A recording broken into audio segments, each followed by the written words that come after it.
மயிலாடுதுறை மாவட்டம் சீர்காழி அருகே திருமணம் முடிந்தவுடன் நண்பனை தங்களுடன் நேரம் செலவிட அனுமதிக்குமாறு மணப்பெண்ணிடம் 100 ரூபாய் பத்திரத்தில் மணமகனின் நண்பர்கள் கையெழுத்து வாங்கினர். தென்பாதியைச் சேர்ந்த முத்துக்குமார் பவித்ரா ஜோடிக்கு தனியார் மண்டபத்தில் திருமணம் நடைபெற்றது.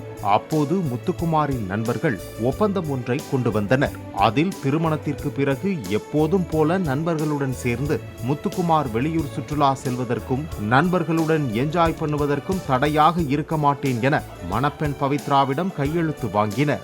மைனா படத்தில் வரும் காட்சிகளைப் போல வெளியில் செல்லும் கணவனை நிம்மதியாக இருக்க விடாமல் எப்ப வருவீங்க என டார்ச்சர் செய்யக்கூடாது என்பதற்காக இவ்வாறு கையெழுத்து வாங்கியதாக மணமகன் நண்பர்கள் தெரிவித்தனர்.